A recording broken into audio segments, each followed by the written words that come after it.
In June 2023, after 25 years on the air, Liam Brady announced he was stepping down from his punditry duties with RTE Sport. For an entire generation of Irish football fans, he was the ultimate trusted voice.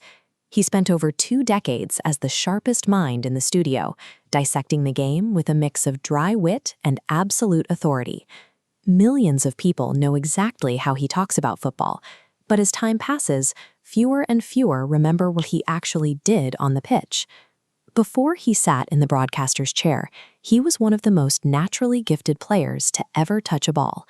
His story starts with a bit of teenage rebellion. Growing up in 1970s Dublin, Brady alleged he was expelled from his Catholic secondary school. The reason? He skipped a school Gaelic football match, the dominant traditional sport of his homeland, to go play a schoolboy soccer international.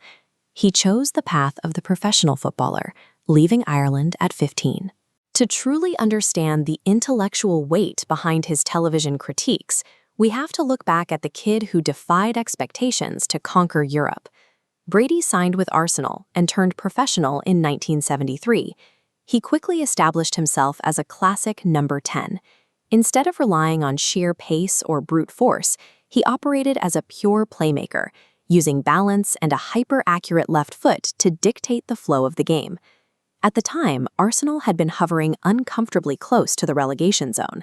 Brady became the creative engine that pulled them out of the mud. His precise passing provided the exact ammunition strikers like Frank Stapleton needed, turning a struggling side into consistent title challengers. His English career reached its summit at Wembley in 1979. In the dying seconds of the FA Cup final against Manchester United, it was Brady who started the famous surging move that ended in Alan Sunderland's dramatic winning goal, lifting the trophy for the Gunners. That same year, his peers voted him the PFA Players' Player of the Year. Being from the Republic of Ireland, Brady made history by becoming the very first foreign player to ever win the award. This diagram shows a major shift in the sport that happened the following year. In 1980, the Italian league, Serie A, reopened its borders to foreign transfers after a long ban. The richest clubs in the world could now recruit from anywhere. Juventus, the undisputed giants of Italian football, had their pick of any star on the planet. They chose Liam Brady, paying over £500,000 to make him the first foreign player to sign under the new rules. Succeeding in England proved his raw technical ability.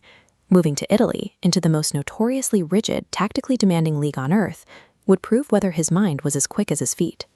He slotted seamlessly into the Juventus midfield, taking the iconic number 10 shirt. Against incredibly tight defenses, he dictated the tempo, helping the club secure back-to-back Italian championship titles in 1981 and 1982.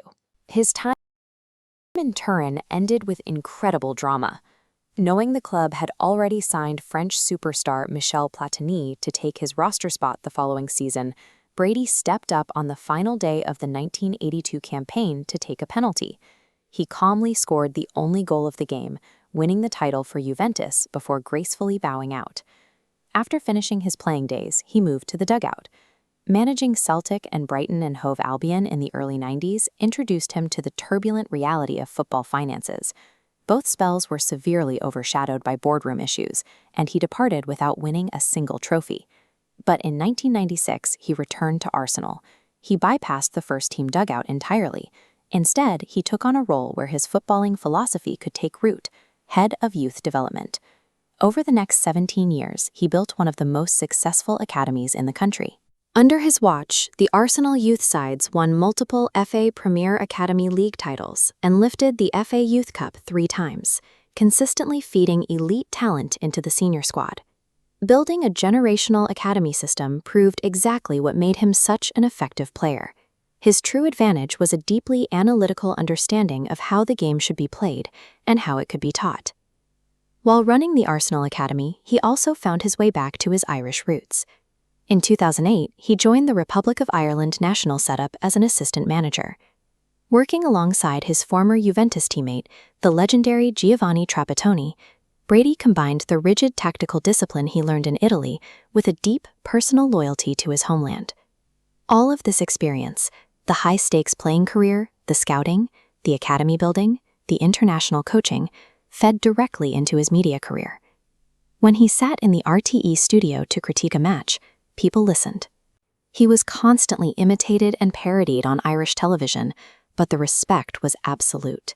His televised opinions carried weight because his analysis was backed by a mind that had actively shaped the highest levels of the sport.